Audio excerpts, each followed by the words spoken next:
defesa apresentar, né, as suas colocações, e aí a gente depois vai acompanhar esse julgamento que a gente espera, aguarda e torce muito para que ele seja correto e íntegro.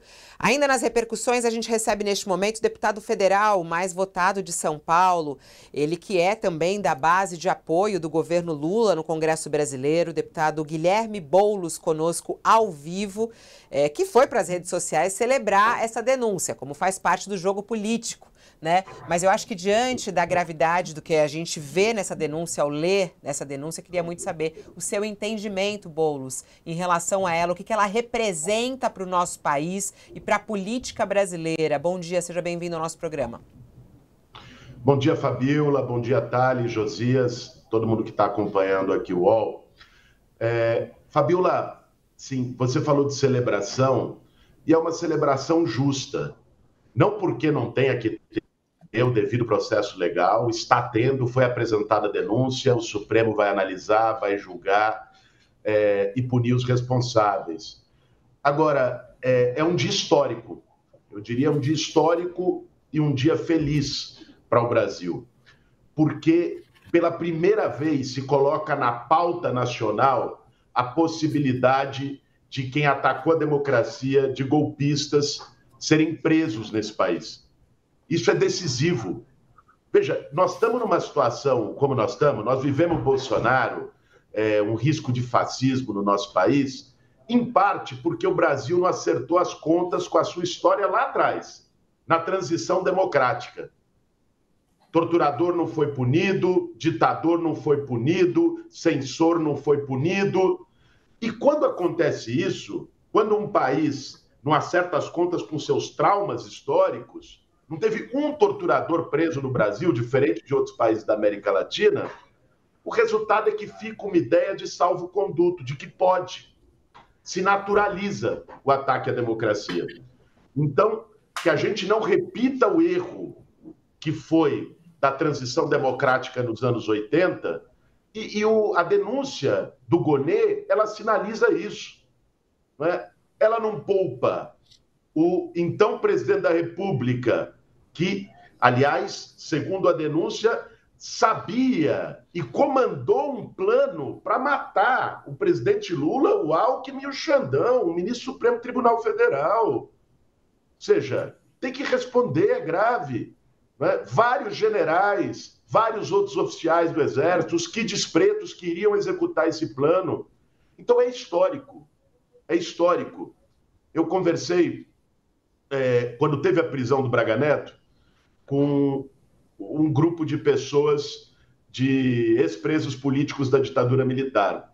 E eles me atentaram para isso. Eles estavam profundamente tocados, emocionados, porque eles estavam vendo, com 40 anos de atraso, um general ser preso por ataque à democracia e golpismo. Eu acho que esse é o significado histórico da denúncia do Gonê, e é importante que o Supremo Tribunal Federal faça o julgamento justo e responsabilize quem tentou dar golpe de Estado no Brasil.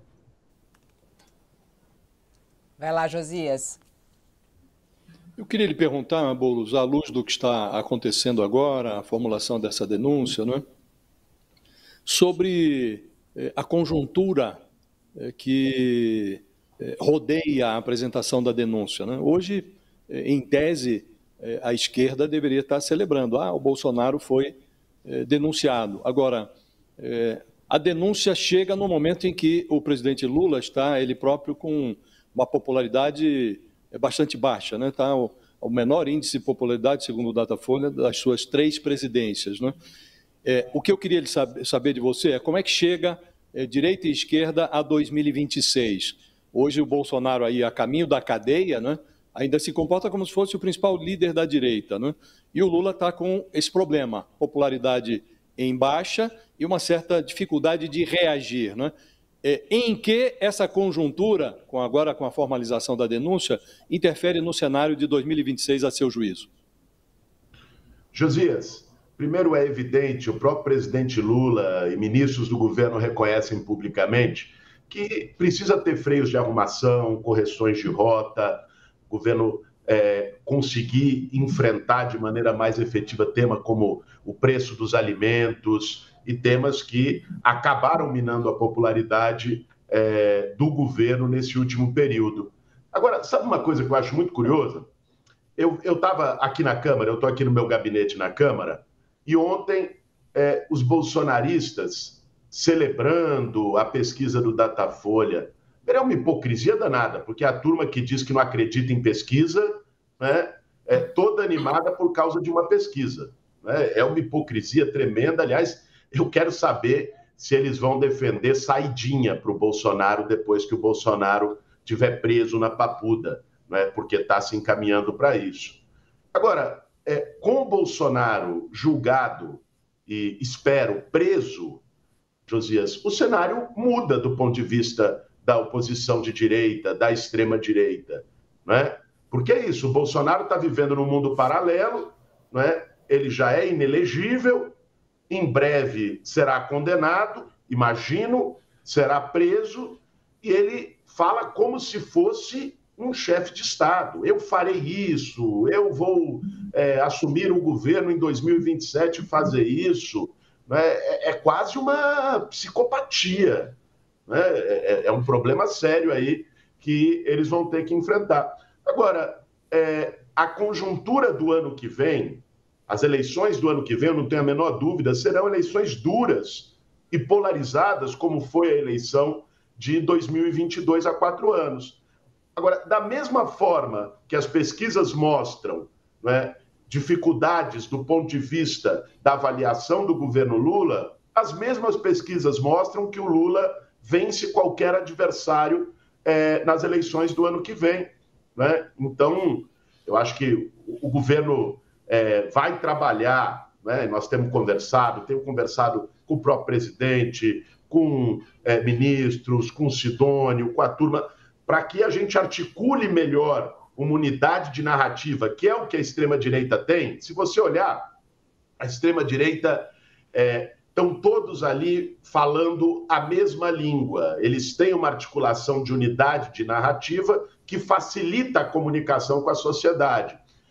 A esquerda tem tido dificuldade de fazer isso e acho que nesse ano, ajustando os ponteiros, a perspectiva é que a gente consiga fazer isso, saia da defensiva, né, que o governo consiga mostrar aquilo que já fez e tome outras iniciativas e que a gente caminhe para a reeleição do presidente Lula no ano que vem. Essa é a minha expectativa, Josias.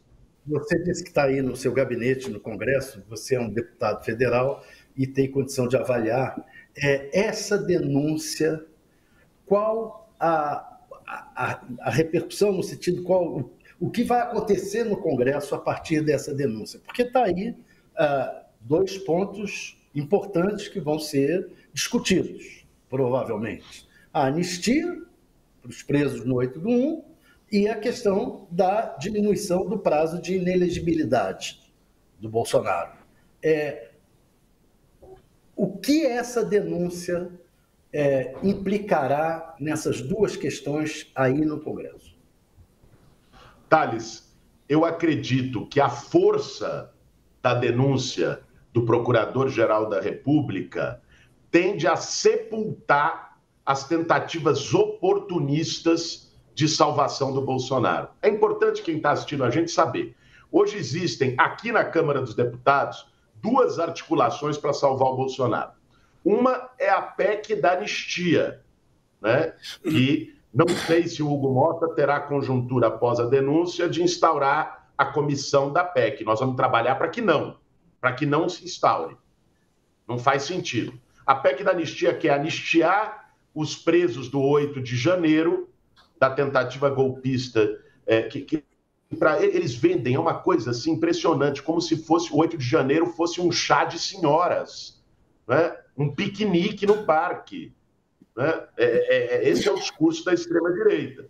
E nós vamos enfrentar isso. A outra tentativa que o Thales mencionou é um projeto do Bibo Nunes. O Bibo Nunes, para quem não conhece, é um deputado bolsonarista completamente maluco, alucinado. Quando eu encontro ele aqui no corredor do Congresso, eu vou para o outro lado, tenho até um certo receio.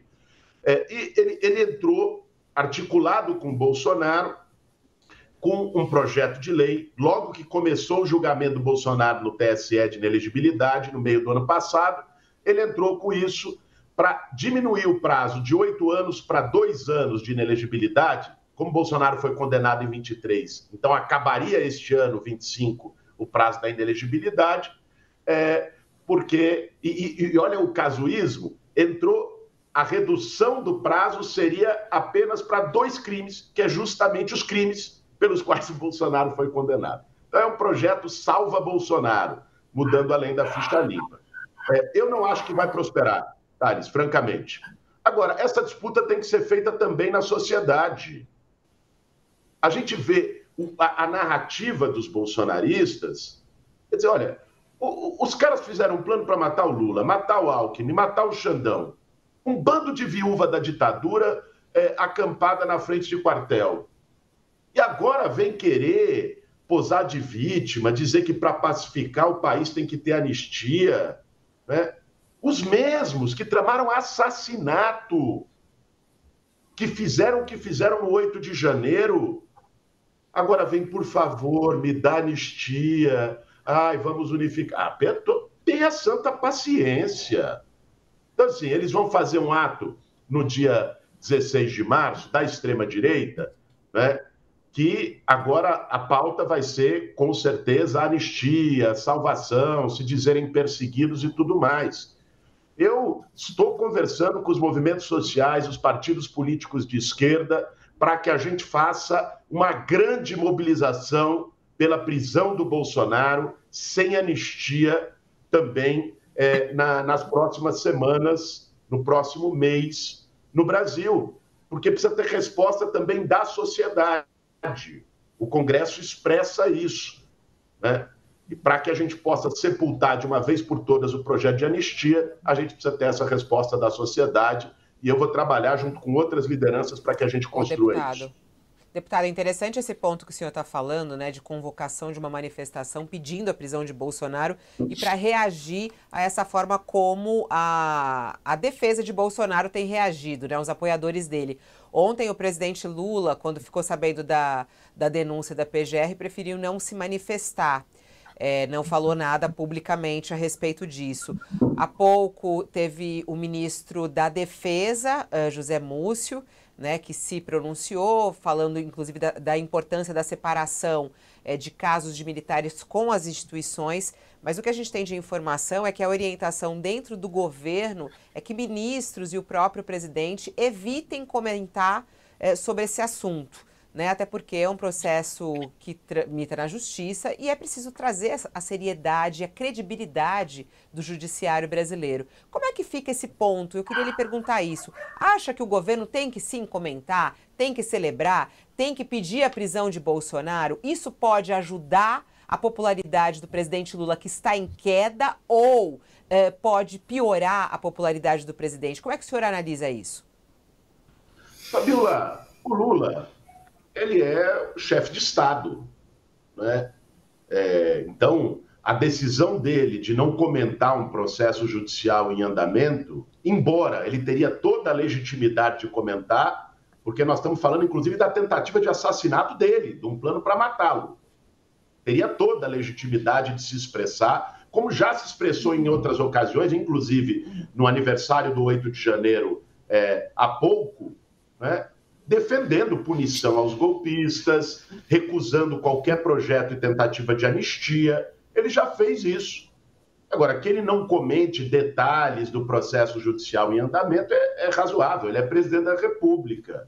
Quem tem que comentar isso é o Bolsonaro, que virou réu, ou vai virar com a aceitação da denúncia pelo Supremo Tribunal Federal. Agora, o nosso papel aqui, né, é não só mostrar a importância que se tem e celebrar o dia histórico, que é a denúncia de militares e de um ex-presidente que tentaram um golpe de Estado no país, e mais que isso, ajudar a mobilizar a sociedade para barrar qualquer tentativa de anistia que eles vão querer colocar.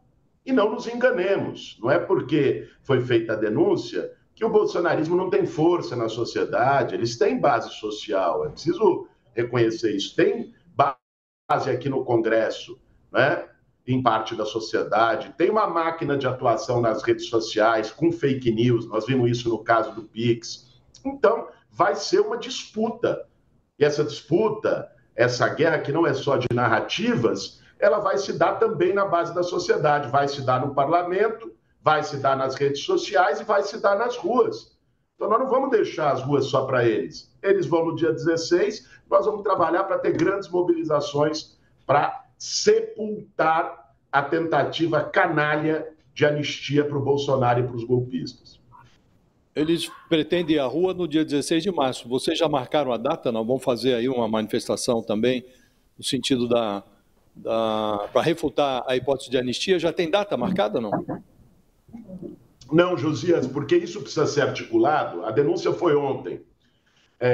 Logicamente, o fato da denúncia desencadeia todo um debate que nós estamos fazendo aqui, que o Brasil vai fazer nos próximos meses. Então, nós vamos articular nos próximos dias com movimentos sociais, com a Frente Povo Sem Medo, a Frente Brasil Popular, com os partidos políticos do nosso campo, para que seja uma mobilização unificada, não seja apenas de um setor, e a gente possa anunciar, então, a construção dessa mobilização e a data para ela, mas ainda não tem. Como você disse, Boulos, eles têm base social, né? Bolsonaro reuniu muita gente lá na Paulista, depois fez no Rio de Janeiro. Não receia levar menos gente do que o outro lado para a rua? Não, eu não acredito nisso. Eu acho que a denúncia, ela esquenta o fato. Ninguém estava falando. Você vai no metrô, no ponto de ônibus, na rua, lá no Capão Redondo, ninguém estava falando do tema neste momento. Agora, esse virou o grande tema nacional. Então, é natural que a quente você tenha melhores condições de mobilizar do que a frio. E é isso que nós vamos fazer, né? Eles vão transformar, eles que estavam se crendo na ofensiva, mais uma vez, repito, com a hipocrisia de quem nunca acreditou em pesquisa, comemorando uma pesquisa, agora vão para a defensiva. O ato do dia 16, eles falavam, impeachment do Lula, não sei o quê. Vocês podem escrever o que eu estou dizendo. O ato do dia 16 deles vai virar o ato, por favor, me deem anistia. Vai virar o ato da salvação, de tentar salvar o Bolsonaro. E nós vamos para a ofensiva. Nós vamos para a ofensiva defender a prisão do Bolsonaro e o sepultamento de qualquer tentativa de anistia. Bom, eu queria aproveitar a sua presença aqui, deputado, para falar sobre um assunto que o UOL está tratando nesses dias. A gente iniciou na segunda-feira uma série, O Brasil dos Privilégios, né, dos super salários que existem no nosso país, nos vários setores. O nosso primeiro capítulo falou sobre o judiciário. 9 em cada 10 juízes no Brasil ganham mais do que os ministros do Supremo Tribunal Federal. Esses são os dados, inclusive, de 2024. A nossa reportagem, aqui assinada pelo Thiago Mali, investigou, apurou e analisou 56 milhões de contra-cheques dessa super elite aí do funcionalismo público, que acaba ganhando mais do que o teto. E eu sei que o senhor tem um projeto de lei para acabar com os super salários do serviço público. Eu queria saber que projeto é esse, já foi apresentado e o que diz o seu projeto para acabar com os super salários e o que eles representam no nosso país. Fabiola, esse é um tema muito sério. Eu apresentei esse projeto no fim do ano passado no contexto de discussão de ajuste fiscal no Brasil. Porque é o seguinte, bom, se precisa fazer ajuste nas contas públicas, que esse ajuste não seja feito nas costas dos trabalhadores, cortando programas sociais, mas que seja feito em cima de privilégios. O estudo é que, ao menos, teria-se condições, com o fim dos supersalários, de economizar ao menos 5 bilhões ao ano, né, com esses pagamentos indevidos acima do teto constitucional. Eu apresentei o projeto de lei, conseguimos as assinaturas de líderes para regime de urgência, e estamos tentando pautar o requerimento de urgência. O que é o regime de urgência? É quando não precisa ter o trâmite pelas comissões da Câmara. Então, ele vai direto para o plenário. Se eu consigo aprovar o requerimento de urgência nas próximas sessões, que é o que eu estou brigando e dialogando com o presidente Hugo Mota também para que paute, com esse requerimento de urgência, aí o projeto já pode ir direto para a votação em plenário, sim ou não, e ser aprovado. Esse projeto, eu apresentei ele pelo seguinte: existe um outro projeto no Senado, mas, do meu ponto de vista, ele está muito contaminado, porque ele já entrou com uma série de exceções. Olha, então vai acabar com o super salário, mas aqui pode, aqui pode, aqui pode, aqui pode. Permitiu mais de 30 penduricalhos. Aí não dá, ia deixar tudo como está. Então, a nossa proposta é proibir os salários acima do teto constitucional, ponto. E só fazendo uma ponderação, Fabiola, porque é o seguinte, às vezes, quando se faz esse debate, se demoniza servidor público. Né? 99% dos servidores públicos do Brasil recebem salários bem abaixo do teto constitucional. Nós não estamos falando aqui do servidor de carreira que trabalha pra caramba, da enfermeira no posto de saúde, do professor, da professora. Esse, inclusive, precisa ter reajuste salarial. Tem salários defasados no serviço público no Brasil. Nós estamos falando de uma pequena elite, como vocês mostraram, seja no judiciário, seja entre militares, seja no executivo, no legislativo, onde seja, que o judiciário é um exemplo muito claro disso, uma pequena elite que recebe com penduricalhos um salário muito turbinado. Isso não é admissível, não é? Num país com tantas desigualdades como o Brasil. Por isso que a gente entrou com um projeto de lei e está nessa batalha para o enfrentamento dos supersalários. É isso. Vou chamar um intervalo para quem está conosco na TV e aproveitar me despedir do Boulos. Então a gente vai para o intervalo na TV e volta em instantes. Continue conosco aqui no nosso YouTube. Tá aí. Deputado Guilherme Boulos, muito obrigada por aceitar nosso convite, estar aqui hoje, nesse dia, que é um dia extremamente importante, né? A gente está debatendo a democracia, a gente está debatendo o judiciário e a política brasileira, né? E vamos ver o que isso vai dar. Muito obrigada por estar aqui e até uma próxima oportunidade. Obrigado, Fabiola. Obrigado, Josias Tales. Satisfação estar aqui com vocês. Um abraço. Um abraço. Agora, 11h22.